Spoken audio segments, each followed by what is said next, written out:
Everybody, good evening. How are you doing? It's our first stream of the week, but it's Tuesday, and I'm glad you're here. My name is Stuart Davis. I'm a flawed man of God. I'm a deacon at a small church just outside of Richmond, Virginia. Not a pastor, not a biblical scholar, and I haven't been to seminary. I'm not trying to get you to join my church or donate to any special cause. What I'm here to do is talk about God, talk about Jesus, talk about the Holy Spirit, talk about Christianity, talk about the Bible, and give you some insight into what I've experienced in my 39 years of being a non denominational Protestant.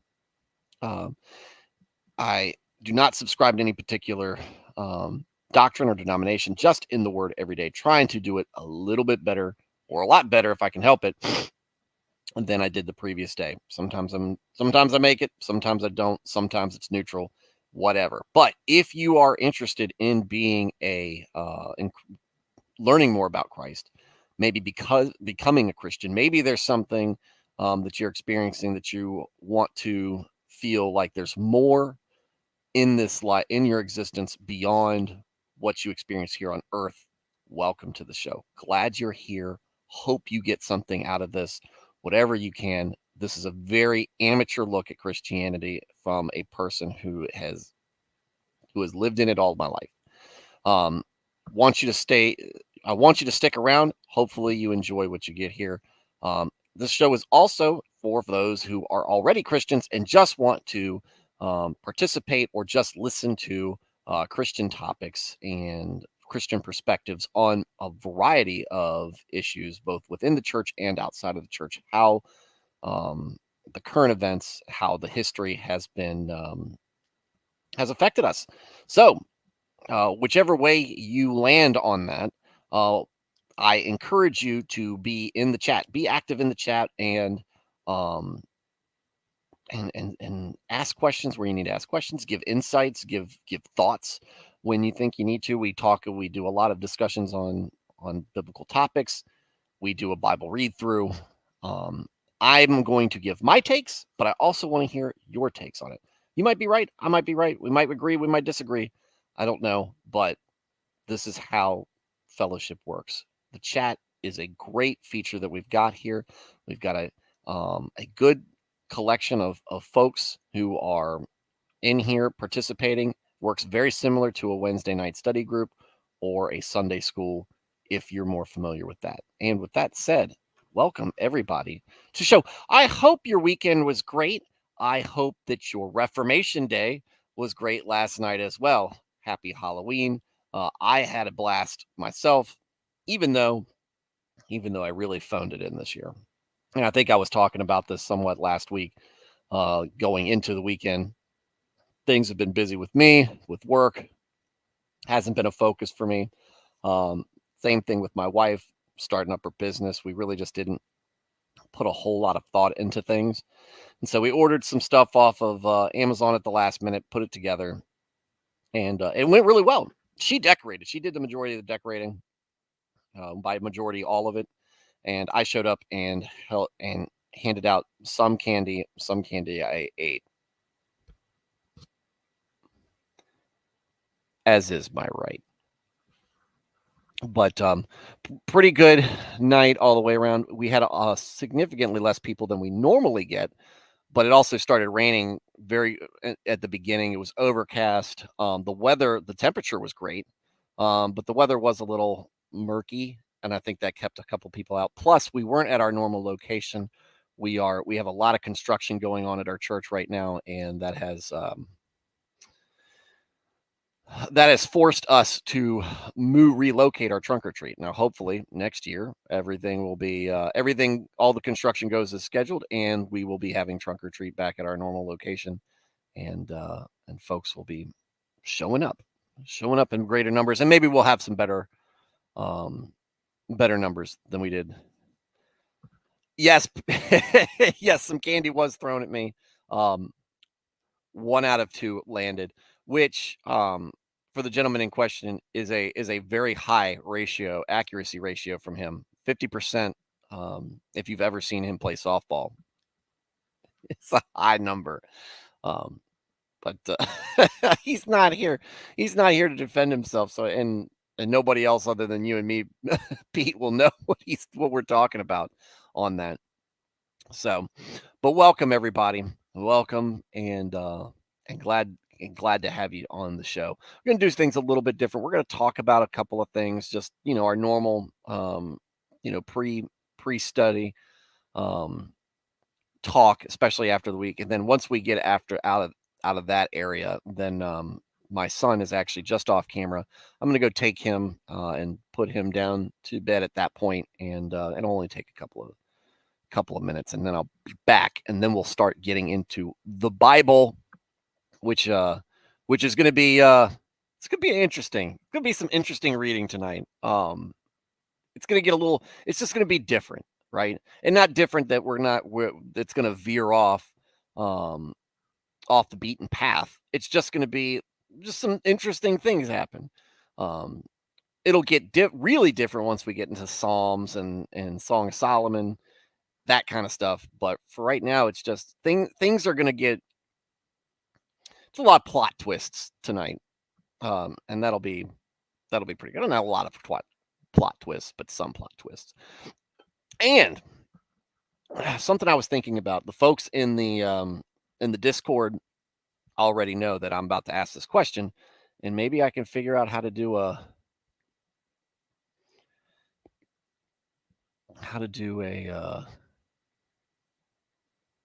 poll here. I don't know how to do a poll here.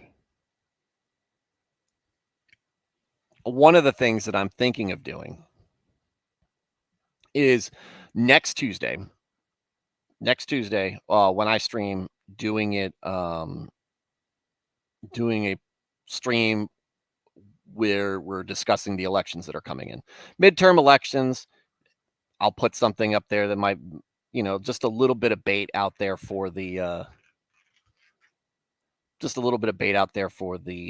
for some of the normies just scrolling through YouTube. Might pick up a couple of them, might come in and talk about what do you got there?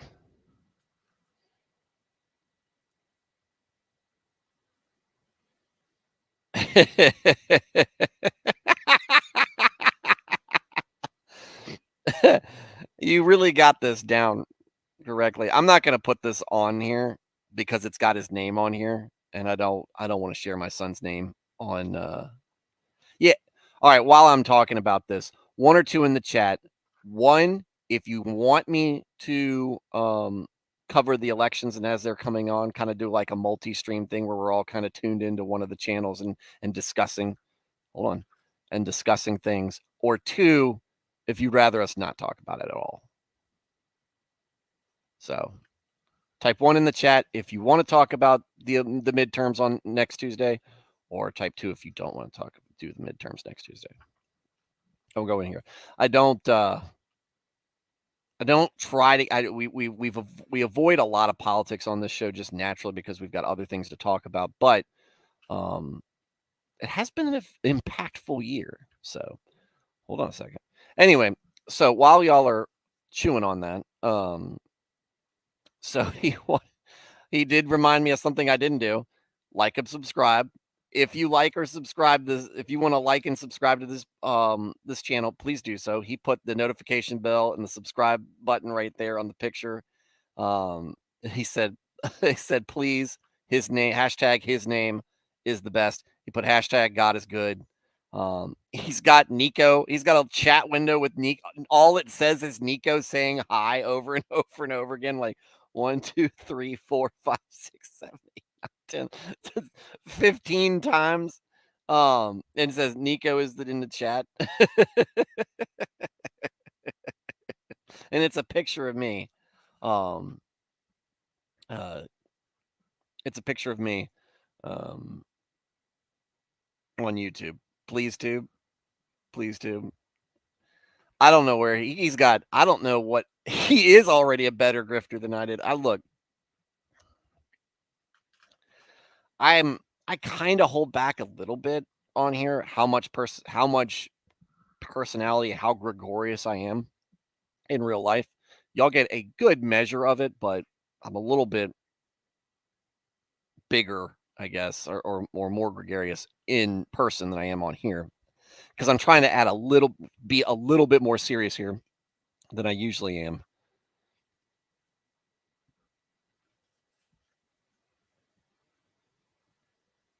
That's what he wrote, and he just punched out his name. But there's a like and subscribe.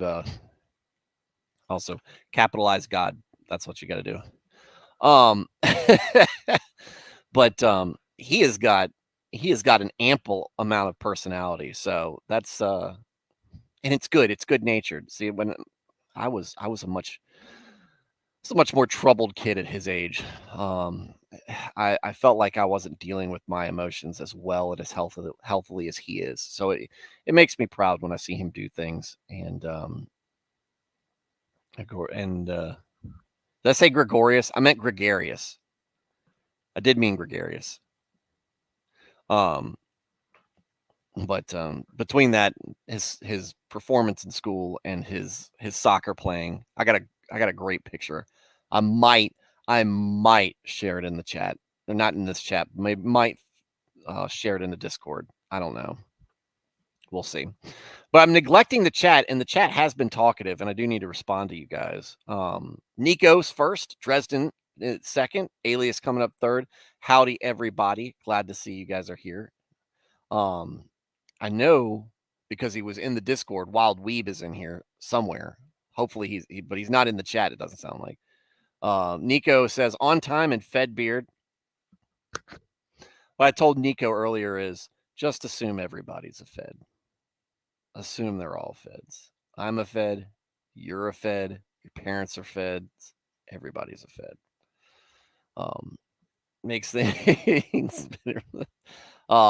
Pete coming in. All thanks be to God. Amen. Some candy was thrown at me, and hoping to play with me, with all of us next season. Yes, Pete. Look, if you want to play on the softball team, you have got an open spot. Trust me. We are always looking for that, and yeah, it's a great. We have a great time. It's one of my favorite things to look forward to. It does get in the way of my streaming a little bit, but it's a good cause. So we'll get you a jersey, Pete. So we got some ones in the chat. Nico says, "Let's EFAP the the erection. You mean the election? Yes." Nernaeth is putting mathematical equations in there. I guess that's because that's his Asian. That must be his Asian roots coming out. I'm just gonna take that as a 1. I don't know if that's an actually 1, but I don't feel like it's dude. That's my first stream of the week. I'm not getting into long math right now. Pete says 1, but he will say electing is similar to choosing someone to lead you other than God. So, and that's where I couch things. I have a healthy dose of untrustworthiness, or I don't have a very, very healthy dose of distrust when it comes to politicians. My dad was a local politician, and I learned through that, just kind of growing up in that and being in those circles, just kind of the fly on the wall because nobody really pays attention to how much the kid who's hanging around is actually listening to. I'm sure my son actually does that too. But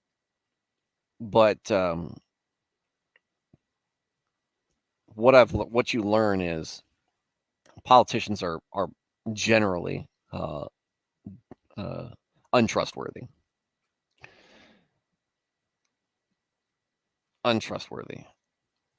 And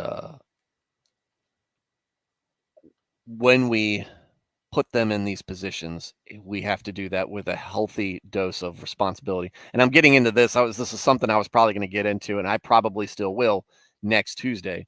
But healthy dose of skepticism and suspicion, because they might say what we want to hear, and do the things we want to hear or that we want done.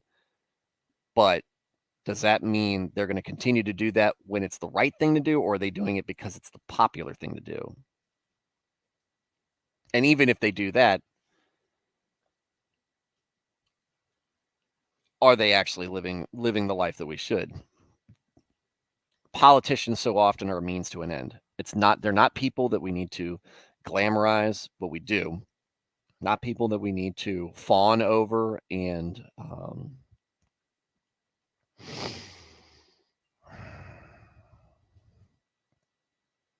hold up with in such a highest. We shouldn't put them on a pedestal, but we do that. We fawn over, we put them on a pedestal. My grandmother was famous for that. She traveled in a lot of Republican circles. And anybody who was a winner in her mind was the greatest person on the planet. The greatest person on the planet. She knew him. She met him. If she met him and they were polite to her, that's all it took. That's all it took. And then she'd tell you, "Oh, they're the greatest person on the thing." I'm like, that person's a career lobbyist. That's like, there's no way. He's nice to you because he wants your support. He's nice to you because he's polite. He has social standing. But so many of these folks, no. And the better politician they are, generally the more slimy they are, and easier it is for them to kind of win you over. Bill Clinton, and I know a lot of y'all are younger than me, and I was young when Bill Clinton was in office. But Bill Clinton had a reputation, even against people who did not stand him. But if you were in a room with him, he just oozed charisma when he was on the rise and at the pinnacle of his political power. Just oozed charisma. And that was why he was able to get away with a lot of the things he got away with. Not and not that I said that, not to take away from the fact that we compromised our principles, because for that he made it easier for us to be comfortable with compromising our principles just because uh he was so likable to so many people. So but that's what it is. And look, Pete, I know you're apologizing for throwing us off topic, but look, that's kind of where we're at, and kind of where Israel should be at, or starting to figure this out, coming out of this first king of Saul. We're talking about Saul, right? Saul is the first politician, right? He's the first king, and this is part and parcel. This is why I think that it kind of fits in pretty well um, with what we're talking about. It's going to be a big night, probably. There's going to be some celebrations, some gnashing of teeth, some literal handmaiden's tale talking from some folks. It's great. We will see how it breaks loose, and depending on how the night's going, which things will start to come in. I might stream early Tuesday. We'll see how that is. But I think polls close in Virginia at 7 or 8. I can't remember. I'll get more information on this as we go. And I'll get more information on this as we go. But so it might be an earlier stream than normal. But it's probably going to be a much longer stream. Sauls are the type of people who run for office. I'll say this another way. Sauls are the kind of people who run for office, but Sauls are the kind of people that were genuinely good people and thought that they and wanted to be a good impact on things, but once they got into power, the power corrupted them. That's the Saul is that politician. And then you've got the other politician who sought it the whole time just for control. Because we see Saul at first, very humble, very affable guy. He might, and there's still slivers of that left in him, but he is so consumed by lust for power and none of this stuff. I'm being very repetitive because you guys have tuned in. Y'all know what we're talking about. But that's the way it is. So it's happened so many times. And we've seen it. But they're generally, in my opinion, my completely unscientific amateur opinion, they're the minority, and the majority of politicians these days are folks who are gunning for it. Are gunning for it. I'm trying to think of who would be a good comparison to Saul. Let me see. I don't have one right off the top of my head. Like someone that like Judas would be close to like your John McCain's.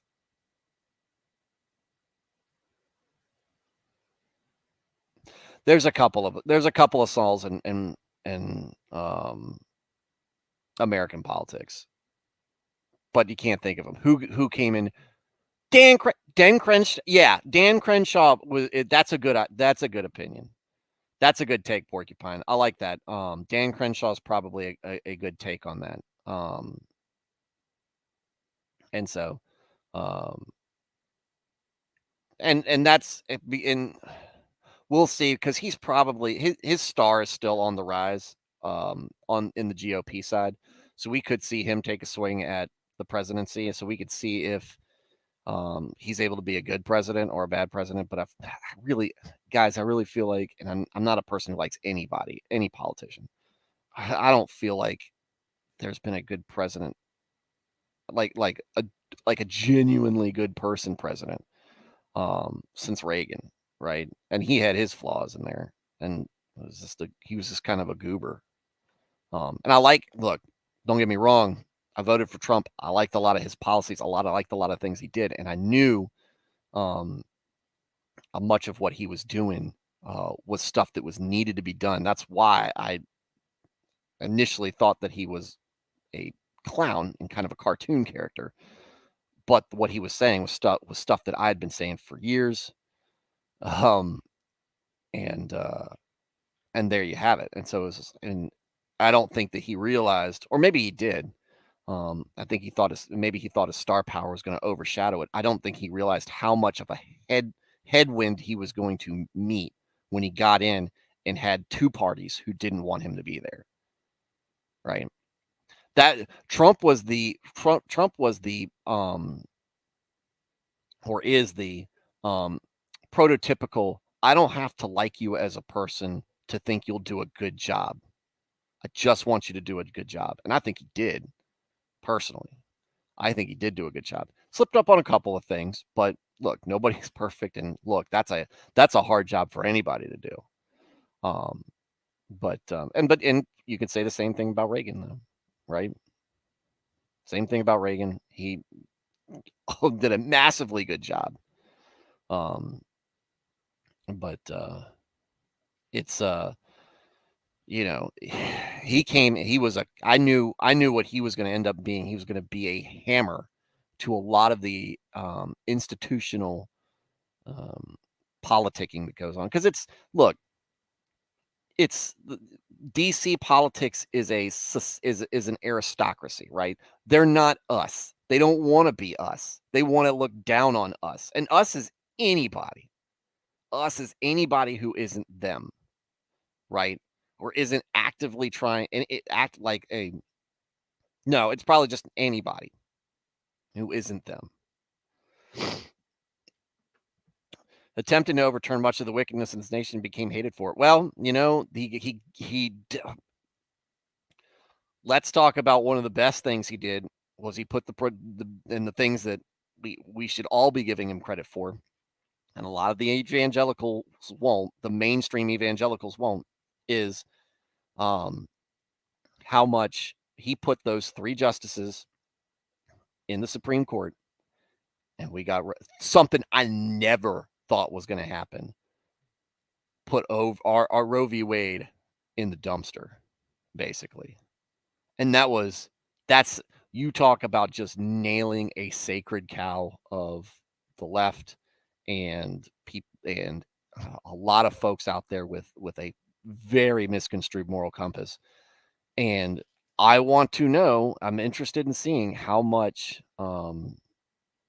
credit he ends up getting for it in the long run in the history books, because they're going to try their best to erase him for anything that might be considered a win, right? They're going to forever try to tie him to Russia, to certain dates at the beginning of the first month of the year. So, yeah. Reagan, Porcupine, I'll go one further than you. Reagan second term, Reagan making George Bush his vice president was the beginning of the deep state. Maybe Nixon, maybe getting Nixon opening the door to China might have been part of that as well. But I think personally, I think one of Reagan's biggest mistakes was making George Bush as vice president. This was a man who tried to destroy him because that's how that family operates. They are 100% politically oriented family. They're no different. They are no different from the Clintons. Hands are just as dirty, not as weird in many respects. And their vices are different from the Clinton vices, but still same. Love for power will destroy anybody who's in their way to get it. And there's a lot of them. There's a lot of them. They're somewhere in between the Clintons and the Kennedys. They just, and look, George W. introduced this whole compassionate conservatism stuff, and that's where that's so much silliness. I did not, and I still to the kind of don't have a problem with the fact that we invaded Iraq. It was the fact that we stayed in Iraq the way we did. You don't put troops in as an occupying force. We are not, our army has never been trained to be an occupying force. And you can't make people change their minds on how they want their culture to be. Their culture has to naturally change, right? Or change through the will of God. Like what Christianity did, what Jesus did, what God did to the culture of the Western world when it spread like a wildfire out of Rome after Christ ascended is that stuff happens naturally or with God's. You can't occupy a country into adopting what you believe.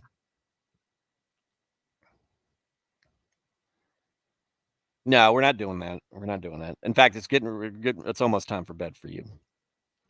It was cute. It was cute, but no, I'm not putting you on the stream though. They're all going to say they'd rather have you than Nico on the camera. I already know what the answer is going to be. No offense to Nico, but you're a kid and you're adorable, so you're going to win. But you're also going to lose because stop it. You're testing the limits. All right, I don't want you to do that. Okay. So he's getting restless. So let me catch up on some of these chats because some of y'all got was it's good. Let's scroll back. All right, Nernaeth is messing with my my grammar, which is always awful. I'm a Southerner. I don't care about grammar.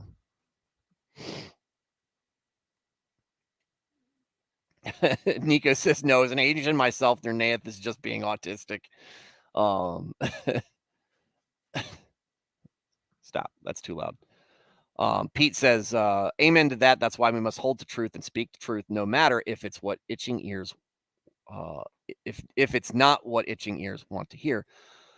Yeah, it's the thing. It's peace if possible. And I've seen a lot of this. This is quoting Martin Luther. Peace is possible. Truth at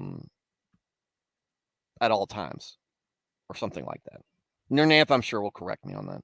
But basically, the saying, look, you try to do things peacefully, but ultimately the truth is what matters. And hi, welcome, Blaine, welcome, Porcupine. Man, we got a good long stream this time. Saul Losi from Alias, no. I don't think Nancy. I don't know. I wasn't. This is part of the problem too. I'm almost 40 years old. These people, including our current president, have been in power longer than I've been alive. And that is a big problem. Term limits, guys. Term limits. The people who are getting elected for the first time tonight should not be there in 12 years. Not still be there in 12 years. And your Nath, what about Jeb? Did you clap? I think I saw just watching a little bit. Debbie Wasserman Schultz had a "Did you please clap" moment. Nobody cares about what she says.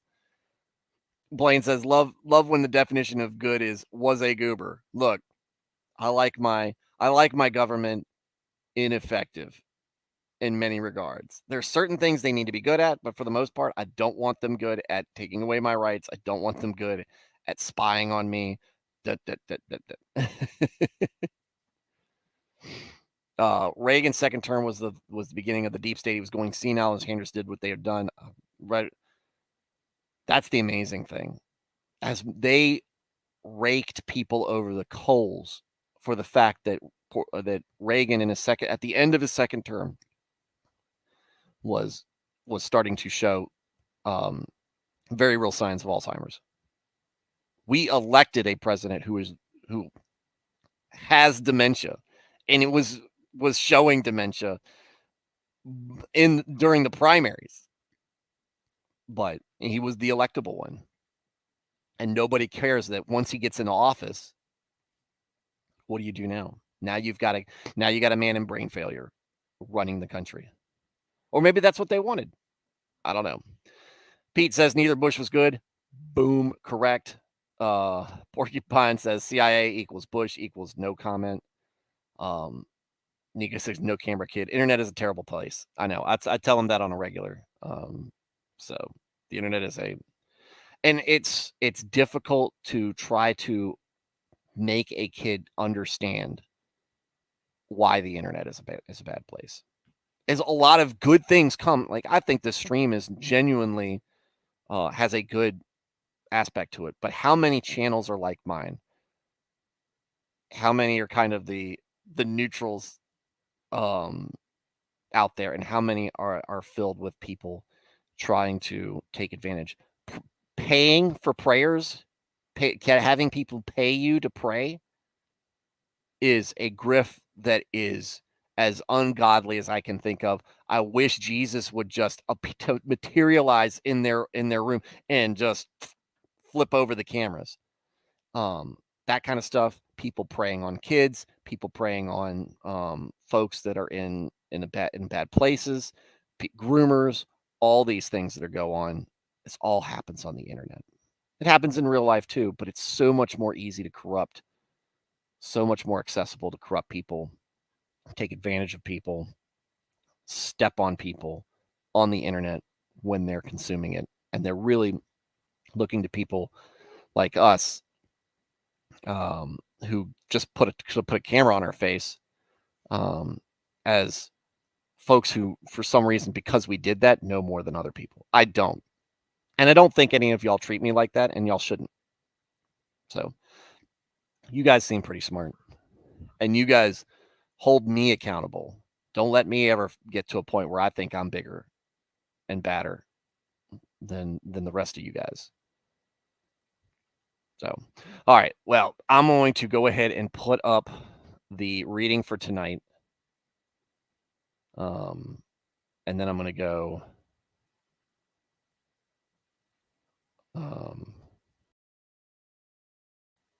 Then I'm going to go put my son down to bed real quick. So it'll be about 2 minutes or so, and then I'll be right back. You might not have heard me. Hang on, folks. I'll be right back. I don't have a fancy intro song like Nick.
All right. Told you it wouldn't take long. So, well, good. It sounds like everybody's kind of okay with doing the election stream on Tuesday, so I'll do that. All right. What happened was Porcupine Woot Bible reading time. I really enjoy these times with you all. Yeah, Porcupine. It's awesome, right? And this is really what I when I set out to start doing, maybe not at the very beginning, but when I started live streaming, this is kind of where I wanted to be. At least have a group of folks coming together and giving opinions and everything, not just me just talking into the abyss of the internet. And it's great. It's great that you guys found me, and hopefully we can get some more folks coming in here. But if we don't, dude, I'm happy with the folks we got. Alias Nico agree. Porcupines. I'm not the most active during the chat because I'm usually listening passively, but I enjoy your insight to God's word. Thank you. And yeah, I know that a lot of times you listen while you're working on your project, but whether you're able to chat or not, guys, I'm glad you're tuning in. Helps me as a father/husband to commune with fellow believers. And look, yeah. And I'm putting something together. We're not going to have that's another thing I forgot to mention. We're not going to have a stream on Friday. I will mention that throughout the week. We're not going to do a stream on Friday. I'm going to be doing other things Friday. And so but one of the thing I'm doing is part of that helping men like, and myself as well, helping men, just kind of gather, talk, discuss, reach out if there's something they're struggling with, help out, network with each other, establish friendships and stuff like that. Not this online manosphere stuff that the Jack Murphys of the world create. A very real, very tangible, just people, guys in your own community that you share stuff with, talking to each other.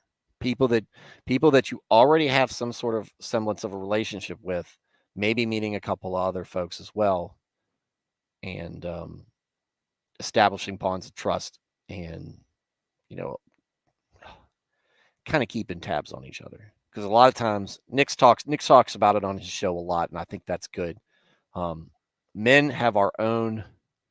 John coming in because I made a cursed cook Murphy. No, yeah. His the natural beard gray. The Nick talks about it pretty well. I think is the fact that men, we have our burden to bear, and so often we have to bear it alone. But that doesn't mean we have to bear it alone all the time. All right. We have spouses that are there to help us out, and we have friends, fellow Christians around us to talk to, and share that stress, share that burden with, if not just for a few moments. Put that weight. Let somebody else help carry that weight for you, so that you have a chance to relax and be weak a bit, right? Be vulnerable. Not saying get everything off your chest or whatever, but just relax, right? Have that time. Have that time again. And I think that those chats that when he comes out there and tells people, you're good, the men don't get a lot of compliments on things, and that we so often isolate ourselves, and it's toxic. It can be toxic. This is what a good church will establish this. One for the ladies, let the ladies network and do their thing. Women supporting women. And for us men in a church, men supporting the men, because we are going to have things that we need to discuss that sometimes only other men will understand. Meanwhile, likewise with our spouses, ladies, other ladies will understand just kind of that perspective. God put us in different roles. We know that from Genesis. We know that from just reading the Bible. We know that from living life, right? And yet it's such a mystery to people. This is great, man. I got a lot of you guys in here tonight. That's awesome. All right, so let's get into to tonight because we got a lot of reading. We are already 40 minutes in. 40 minutes deep. All right, First Samuel chapter 24. David spares Saul's life. Already, there's your plot twist already. After Saul, because remember where we've been at, David's been on the run. Saul's been after him. David's in the hills, in the wilderness, guerrilla warfare style. Not really warfare. He's just on the run with his band of misfits. And Saul thinks he's got him pinned down. And that's where we left off on Thursday or Friday or whatever. Thursday, I think. After Saul returned from pursuing the Philistines, he was... Oh, that's what happened. Sorry. Let me stop and back up. Saul had David in his clutches, it seemed. But right when he was getting ready to catch David, the Philistines were attacking, and Saul had to break off his pursuit and go and defend Israel, which is good to a degree. At least Saul still had the wherewithal to abandon the search. He's not quite Captain Ahab yet. He's getting there. And funny that Ahab is the name, because Ahab's an actual biblical name, and we'll get to that. We'll get to that when we get to that. But he's not quite Captain Ahab here. He still knows he has responsibilities. He breaks off the attack and goes and defends against the Philistines. Just in time. It's like it was a miracle, right? After Saul returned from pursuing the Philistines, he was told, David is in the desert of En-Gedi. So Saul took 3,000 able young men from all Israel and set out to look for David and his men near the crags of the wild goats. Still kind of a small nation. He came to the sheep pens along the way. A cave was there, and Saul went in to relieve himself. As one does. David and his men were far back in the cave. The men said, This is the day the Lord spoke of when he said to you, I will give your enemy into your hands for you to deal with as you wish. Then David crept up unnoticed and cut off a corner of Saul's robe. Afterwards, David was conscience-stricken for having cut off a corner of his robe. He said to his men, The Lord forbid that I should do such a thing to my master, the Lord's anointed, or lay my hand on him, for he is the anointed of the Lord. With these words, David sharply rebuked his men and did not allow them to attack Saul. And Saul left the cave and went his way. So this is very interesting. So again, David ends up cornered. Up in the mountains, in a cave, in the wilderness. Saul goes out to take a piss, or maybe more, since it sounds like he's there for a little while. While he's, indisposed, David's men go, hey, perfect time to get him. He's defenseless. He's right here. He's been chasing you. This is what the Lord said he would do. So David comes up and just cuts off a corner of Saul's robe. I think it's to make a point. There might be some cultural thing going on here that I'm missing. The significance of cutting off the corner of the robe. So let's do some amateur.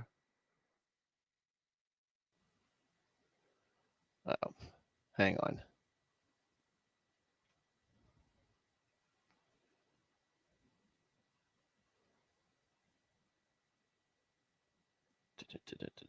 Let's try to.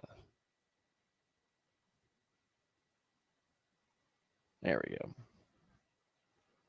Let's try some amateur work here.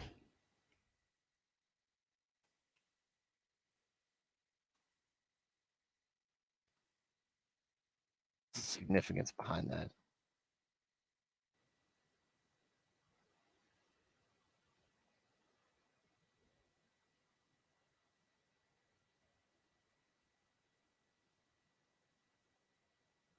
Okay. All right. Doesn't take long. Um, so your garment back then, and this makes sense now that it's they mentioned it.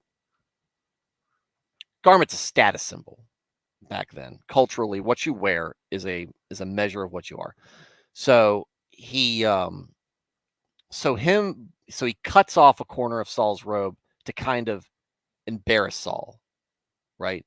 To humiliate Saul in some way. And then so that's what the point of that was. But afterwards he feels guilty. And this is something that you see some people do. And it's something that I wrestle with myself.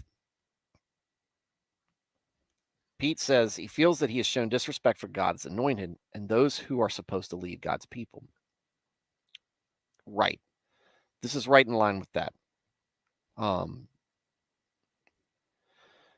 There's been talk, especially in the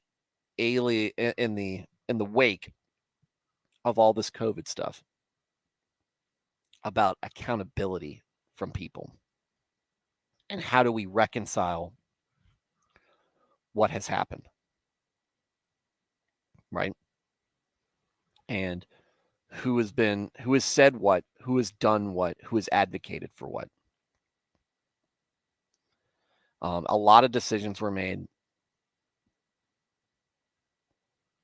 and a lot of people were stigmatized. And this actually happened on both sides. And I don't doubt, and I don't blame people for being afraid because they listened to people who we were told to trust, and that we've been taught from a young age to trust, being told to think a certain way. I sympathize with that. What I don't really like is the way that we treated each other all around. Some folks, instead of pitying or sympathizing or just being disappointed, were actively hostile. And some people who were being misled demonized their opponents or the people who disagreed with them. Very unchristian takes up and down, right?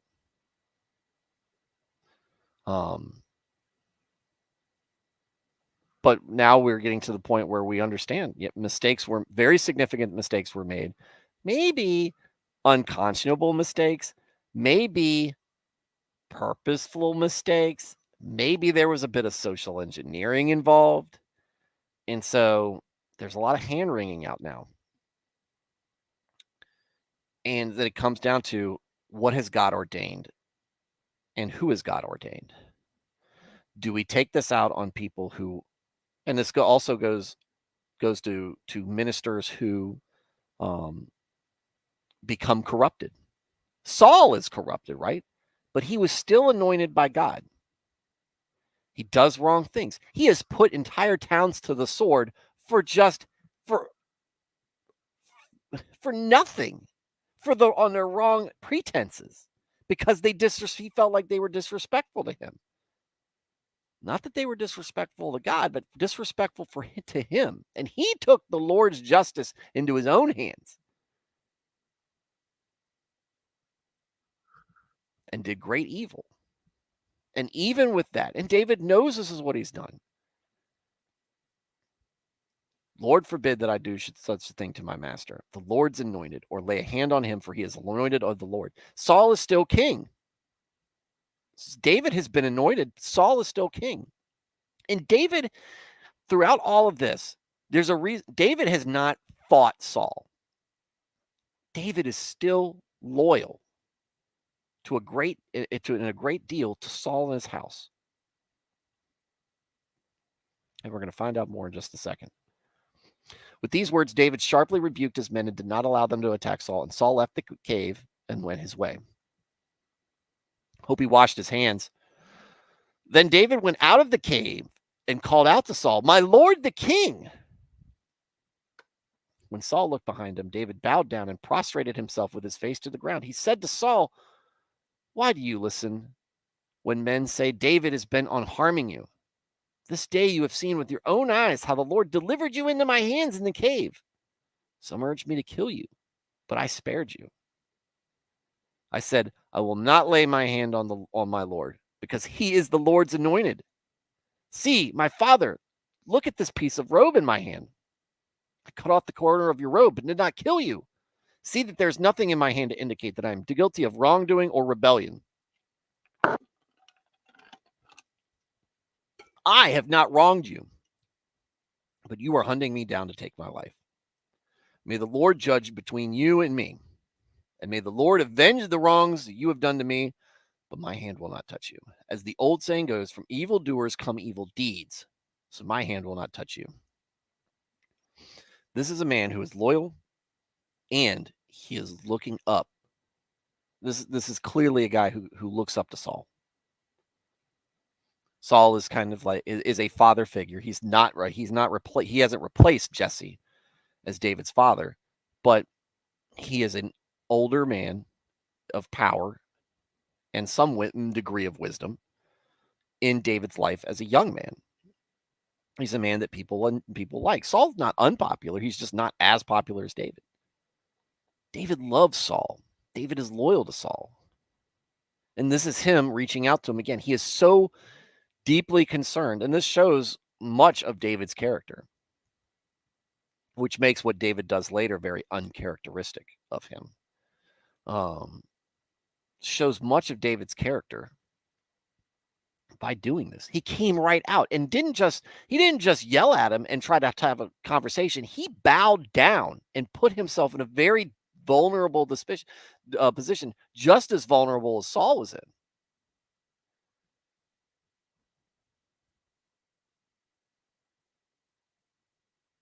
And sits there and still tries to mend fences that he didn't tear down. David's always been in Saul's corner. Saul has not been able to see the difference. Nico, is that loyal to a fault at this point? No. I don't think this is loyal to a fault. This is loyal in the way that we should not to a fault. There's maybe some foolishness, but at the same time, maybe some righteousness here. He's pledged oaths to Saul. Saul is anointed of God. God has not told David to take his place. He's anointed Saul, or he's anointed David, and David will eventually take his place. But David might not know that. And the time and God certainly instructed David, you need to take his place now. He is still there. And maybe he still thinks that Saul can turn it around and that he won't be needed. And he says, look, the things you've done to me, that's for God to judge. But I'm not going to contribute to it. This is some of the hardest thing, especially for us as men of action, men of decisiveness, men who thirst for justice, rights and wrongs, things being our actions being accounted for. This is something we struggle with, is the ability to say, I'm not going to, we're not always going to be, and God doesn't always want us to be eye for an eye and tooth for a tooth. From evildoers come evil deeds, so my hand will not touch you.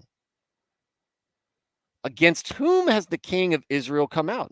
Who are you pursuing? A dead dog? A flea? May the Lord be our judge and decide between us. May he consider my cause and uphold it. May he vindicate me by delivering me from your hand. I should have read this part too before I stopped, but this is the follow-up to it. Who are you fighting anyway? Right? David's a righteous man. Like I said, and this is one of the reasons I like Jonathan too, though he doesn't get a whole lot of play because David's the shining star. Jonathan's kind of just the sidekick. But both of them, but David's just a whirlwind, absolute whirlwind of righteousness in his young age. When David finished saying this, Saul asked, "Is that your voice, David, my son?" And he wept aloud. "You are more righteous than I," he said. "You have treated me well, but I have treated you badly. You have just now told me about the good you did to me. The Lord delivered me into your hands, but you did not kill me. When a man finds his enemy, does he let him get away unharmed? May the Lord reward you well for the way you treated me today." Don't worry, he will. "I know that you will surely be king and that the kingdom of Israel will be established in your hands. Now swear to me by the Lord that you will not kill off my descendants or wipe out my name from my father's family." So David gave his oath to Saul. Then Saul returned home, but David and his men went up to the stronghold. Do any of you think that this is over? Knowing Saul, this is the thing. This is the thing about Saul. Saul is so close. He's so ready to redeem himself, but he won't make the hard decision. This was probably a hard decision, but this was kind of a bucket of ice water on his madness, right? Because he probably likes David too. As much as he's jealous of and paranoid about him, he loves him at the same time. Or I don't know. Maybe he's so relieved that he was spared his life that this just comes out like word vomit. "I swear to me by the Lord that you will not kill off my descendants or wipe out my name from my father's family." David gave his oath to Saul. Saul leaves. He breaks off the pursuit. And he's after Saul is basically, you'll be king. You will definitely be king. But David and his men went up to the stronghold. I wonder where things go from there.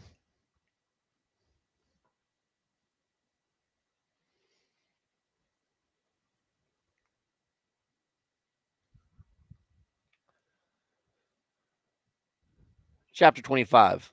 Now Samuel died. And by the way, that's all they're going to. Samuel just, the man that not just this book, but the next book is named after. This is all the play he gets in this chapter. Now Samuel died. And all Israel assembled and mourned for him. And they buried him at his home in Ramah. Then David moved down to the desert of Paran. A certain man in Maon, who had property there at Carmel, was very wealthy. He had 1,000 goats and 3,000 sheep, which he was shearing in Carmel. His name was Nabal, and his wife's name was Abigail. She was an intelligent and beautiful woman, but her husband was surly and mean in his dealings. He was a Calebite, which is kind of uncharacteristic. Porcupine said, "I truly wonder if our nation's global policy I truly wonder if our nation's global policy were biblically driven." You mean divinely driven? I mean, I'm sure in some very real capacity it is. How much, though, I don't know. And really, to be honest with you, it's interesting to wonder about. I wouldn't worry about it because God's in control in that aspect. Whether it's divinely driven or not, we still got to live in it. But that's but yeah, Porcupine, it's good. It's food for thought. But don't let it add stress to you. Pete says, "I believe it is, and they don't even realize it." Oh yeah. I mean, there's plenty of evidence here that God was doing it when God influences Pharaoh during the, right before the Exodus. I mean, that's happening right there. And we'll see some more on that.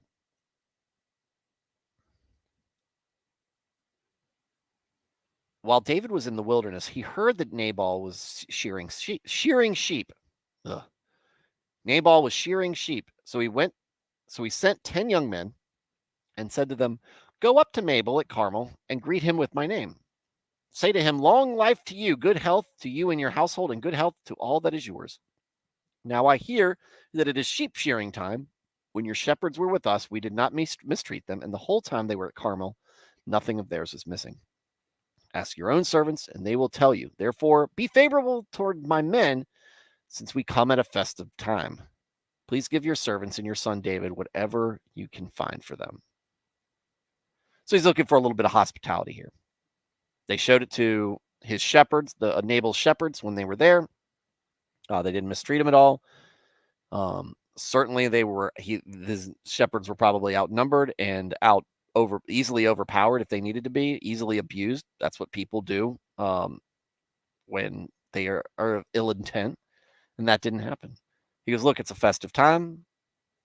Is there any way we can get some hospitality here?"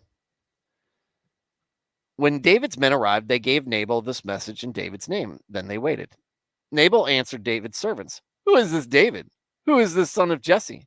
Many servants are breaking away from their masters these days. Why should I take my bread and water and the meat I have slaughtered for my shearers and give it to men coming from who knows where?" David's men turned around and went back. This is the real, and I think this is what really the real barb. Many servants are breaking away from their masters these days. He's basically accusing David of being a traitor and a nobody, an upstart, right? This is very disrespectful. And then also, no, go away. Piss off. I don't want you around me. So David's men turned and went around and went back. When they arrived, they reported every word. David said to his men, "Each of you strap on your sword. Tonight we ride." So they did, and David strapped on his as well. About 400 men went up with David, while 200 stayed with the supplies. One of the servants told Abigail, Nabal's wife, "David sent messengers from the wilderness to give to our master his greetings, but he hurled insults at them. Yet these men were very good to us. They did not mistreat us, and the whole time we were out in the fields near them, nothing was missing. Night and day, they were a wall around us. The whole time we were herding our sheep near them. They were helping protect them naturally. Now think it over, and that they could have stolen livestock. Right? Look, a lot of y'all don't know this. A lot of people assume that the military is just naturally, the people in the military are just naturally disciplined. We are, and many of us are. I'm kind of on the line, or I kind of was on the line when I was in there. Many of us are. But when there's no mission at hand, it's very easy to get into mischief. And folks, not everybody joins the military with a clean conscience, with good intentions, or with a great moral compass. Many do, some don't. That's why you have problems with rape in occupying forces. That's why you have problems with murder. That's when you have problems with a whole bunch of things. And mistreating livestock ain't high up on the list. So it would have been very easy for these men to have stolen a sheep or two and turned it into a meal, but they didn't. Not saying that you should be rewarded for doing what you are supposed to do, not doing the wrong thing, but at the same time, they provided a service for these shepherds and did so honorably. And honor should be recognized. They did not mistreat us, and the whole time we were out in the fields near them, nothing was missing. Night and day, they were a wall around us the whole time we were herding our sheep near them. Now think it over and see what you can do, because disaster is hanging over our master and his whole household. He is such a wicked man that no one can talk to him. Get off my lawn. Abigail acted quickly. She took 200 loaves of bread, 2 skins of wine, 5 dressed sheep, 5 seahs of roasted grain, 100 cakes of raisins, and 200 cakes of pressed figs. Not a bad spread. And loaded them on donkeys. Then she told her servants, "Go on ahead, I'll follow you." But she did not tell her husband Nabal. You better tell your man.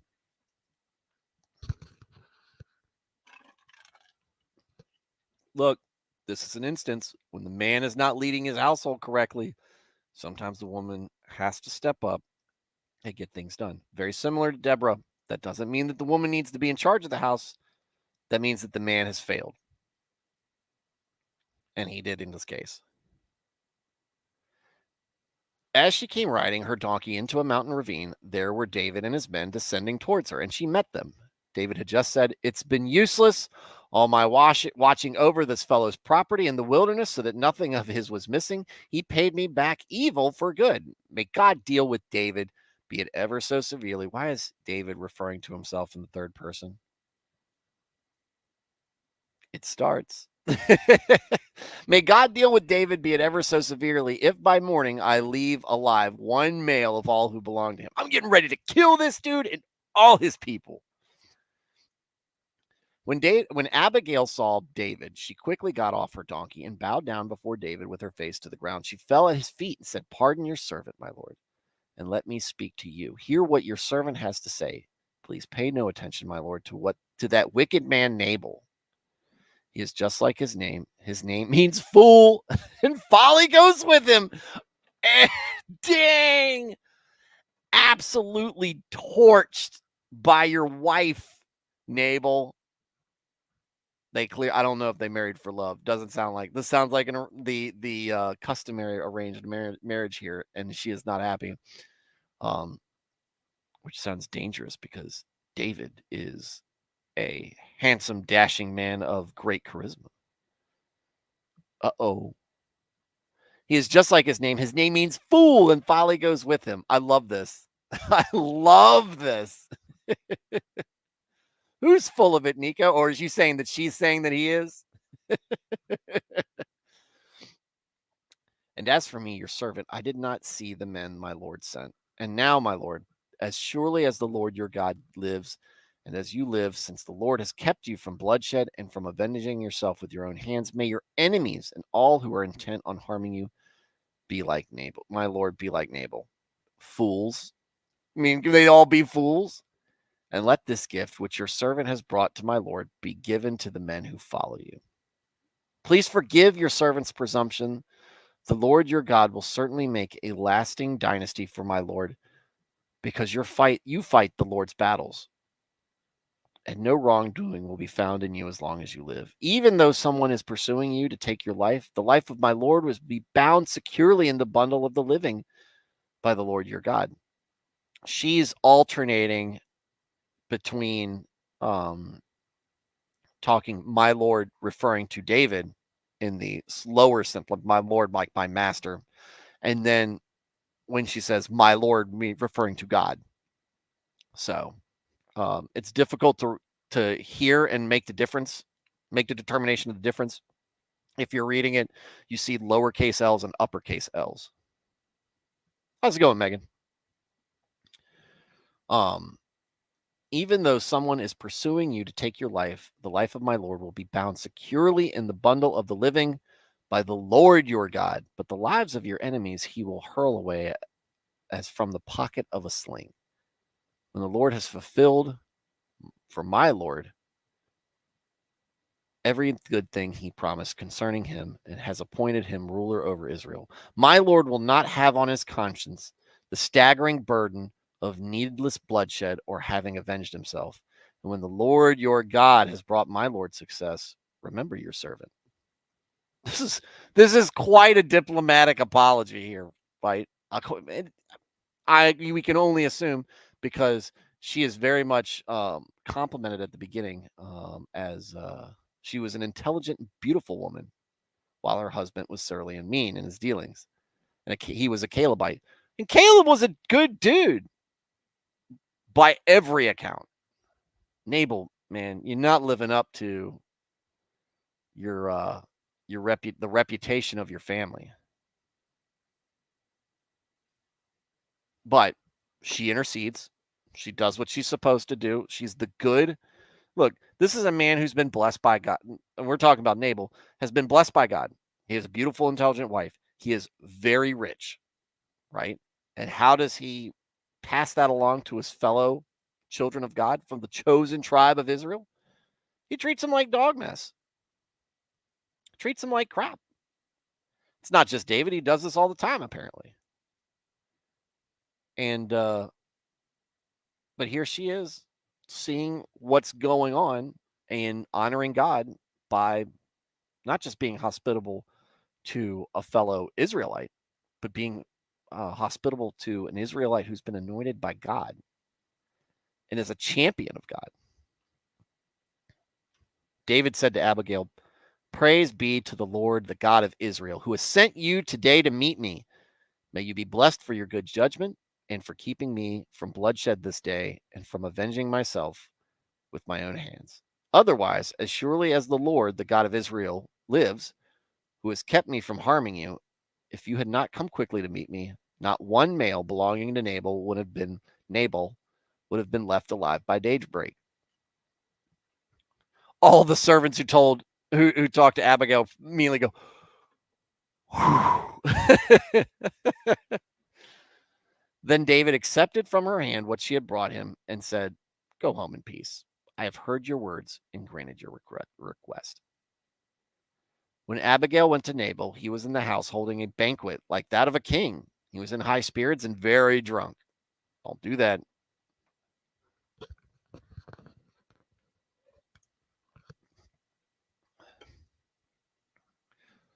He was in high spirits and very drunk. So she told him nothing at all till daybreak. Probably a good idea. Then in the morning, when Nabal was sober, his wife told him all these things.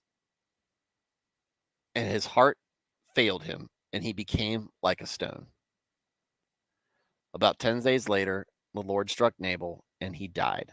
Sounds like God gave him a stroke or a heart attack and then a stroke. Whatever it is, Nabal got who was it? Who was the guy who fell backwards and died? I can't remember.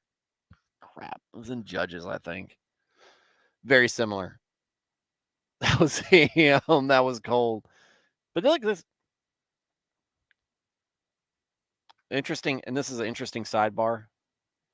Here, it's hard for us to watch people who we know are crooks, know are men who are not good natured, or anybody for that nature. It's bullies and people like that succeed and achieve great things, right? We see athletes, we see celebrities, we see bosses, people in our daily lives, and people, in the other world that is celebrity and fame and fortune. Both facets. Be successful, find success financially and worldly success. But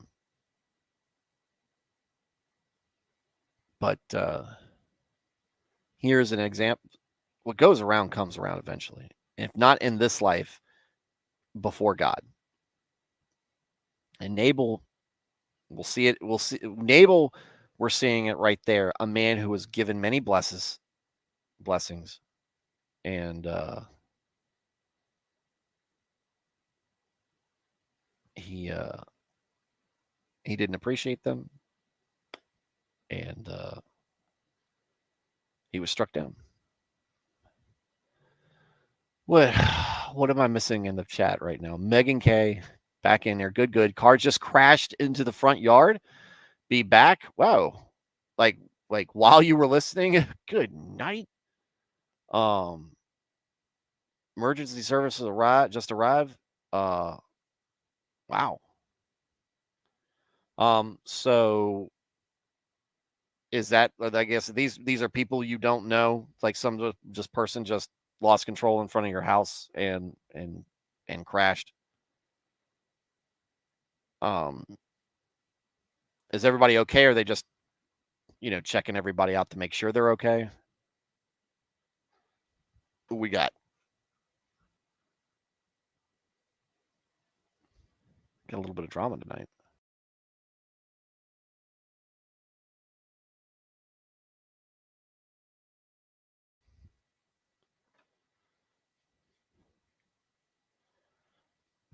Live on a bend and yes, down over the hill. That'll do it. Not sure. I live on at an intersection, not far from an intersection. It's a T intersection, and we have accidents a couple of times a year. Not in our yard. We haven't had one in our property yet, but the neighbor's property, I see him a couple times. So, jeez. All right. Well, hopefully everybody's all right. And over a hill, the bend isn't so much bad. It's not it's like the fall is not what hurts you. It's the sudden stop. The same thing. The bend does not hurt you. It's what you run into. And then when you add a hill, you add other potential for harm. So, God, please be with these folks who just had an accident, whether it's one person or multiple people. We just hope that everybody's okay. And yeah. So yeah, keep us updated, Megan, on that one. All right, but with Nabal, it's I mean, this is what happens. Count your blessings as you have them. I am consistently, and I'm not saying look to me as a person who does it right, but I am constantly somebody who is consistently amazed at the things I've been blessed with, and I don't feel like I deserve any of it. Like I desire it. I'm glad I have. Don't get me wrong. I love what I've gotten, and I love what God has blessed me with. But I feel like there are better people struggling, and I don't. Why am I blessed in this way? Does it matter? Right? This is all worldly success or whatnot, worldly blessings, but to a degree. Having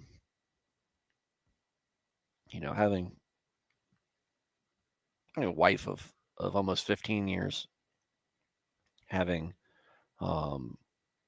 two very healthy, very amazing kids, having a family that largely is growing up together, extended family. And this is something I would daydream about sometimes as a kid, but as a teenager and as a young adult, I didn't think any of this was going to be me. I didn't think it was in the cards for me. I was miserable. Most of my teenage years, I was miserable for the first half of my 20s.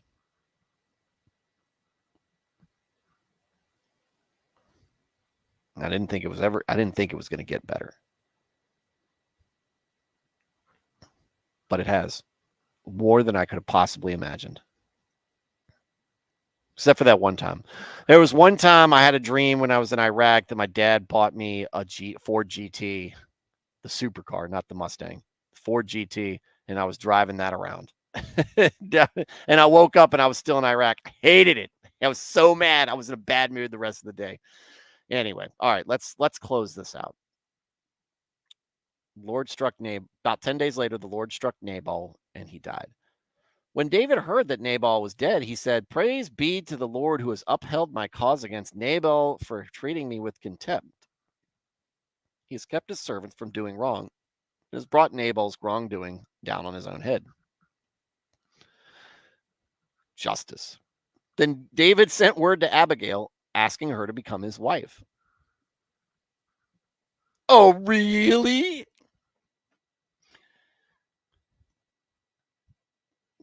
His servants went to Carmel and said to Abigail, David has sent us to take you. Wait, David has sent us to you to take you to become his wife. She bowed down with her face onto the ground and said, I am your servant and am ready to serve you and wash the feet of my Lord's servants. Abigail quickly got on a donkey and, attended by her 5 female servants, went with David's messengers and became his wife. Wait, you say. Wait, you say. Isn't David already married? Isn't he married to Saul's daughter? Michal, Michal, whatever. Michal is what I'll say. Even though it sounds masculine, I don't like it. David had also married Ahinoam of Jezreel, and they both were his wives. Well, wait a minute. What about Michal? But Saul had given his daughter Michal, David's wife, to Paltiel, son of Laish, who was from Galim. Oh, man. This just got interesting.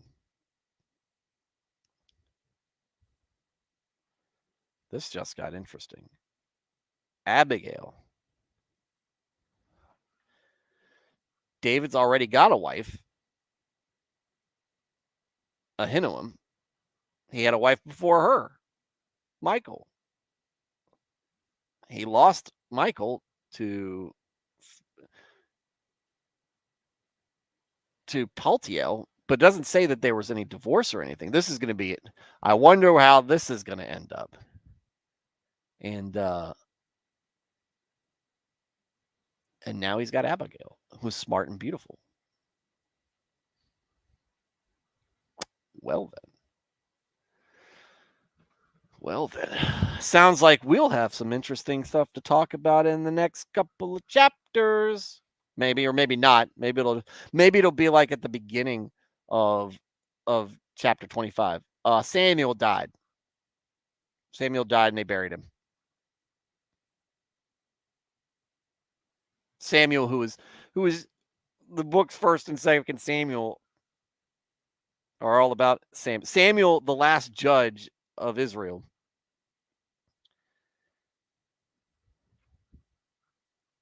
Samuel, the righteous priest,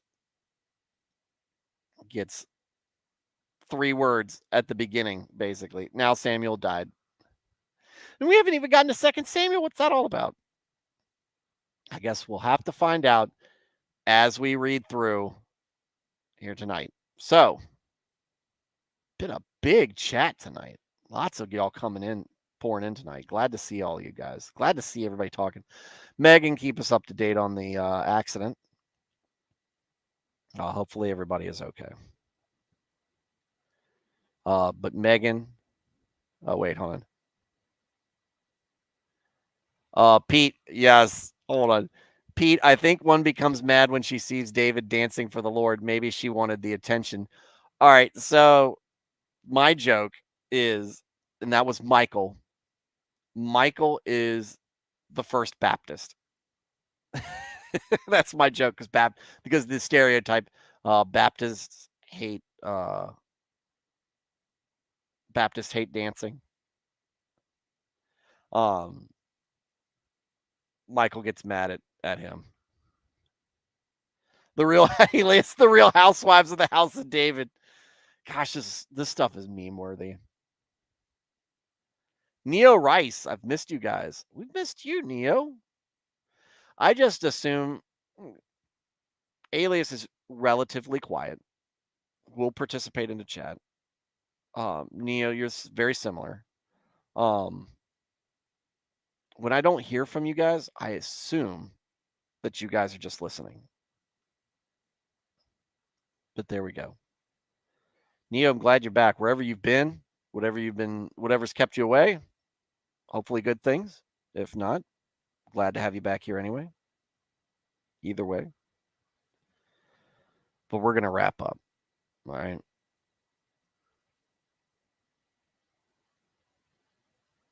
Nice assumption. I try to assume the best, Blaine. Try to assume the best. By the way, Blaine, if you want to come on the show on Tuesday, let me know. I might throw a few invites out to folks. See if we can't have a group stream with the chat. We'll see. We'll see how it goes.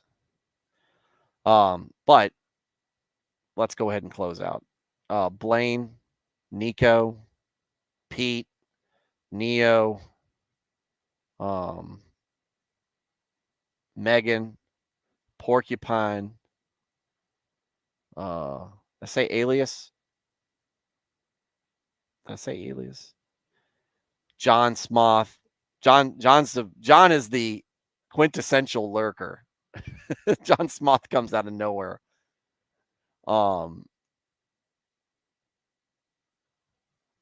Nernaeth.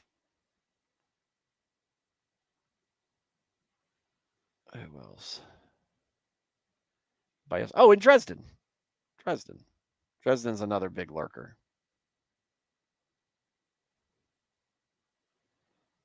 Nia says, busy with life working on getting a second job, so I won't be catching lives as much. Hey, look, whenever you can catch it, man.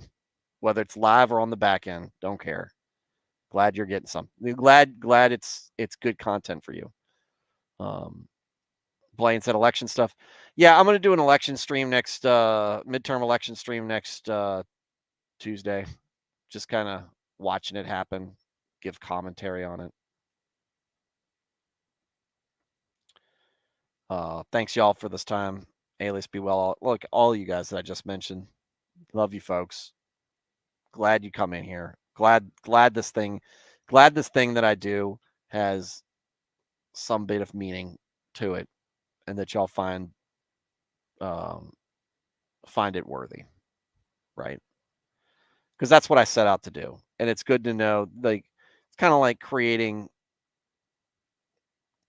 something for people or drawing something for people, like kind of an art and everything. You do it and you want people to appreciate it. Not something that you draw for yourself or make for yourself. That's not what I do here. I can just ponder things to myself, but I want to talk about God. I want to spread the news. I want to get other people's perspectives, other people's stories, and get their insights and find out if I'm missing anything, or if I can pull something from them that makes me a better Christian, and that maybe something I share, or by the fact that they talk to me, or whatever interactions that we have, make us all better Christians.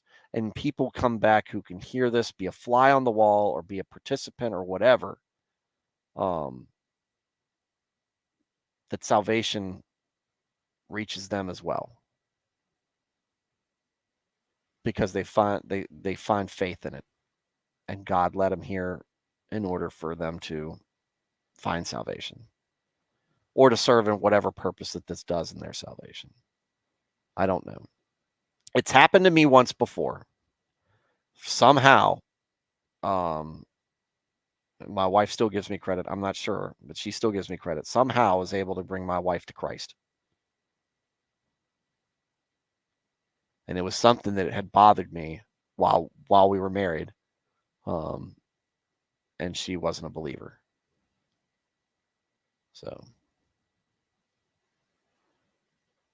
Porcupine, we'll close out with what Porcupine says.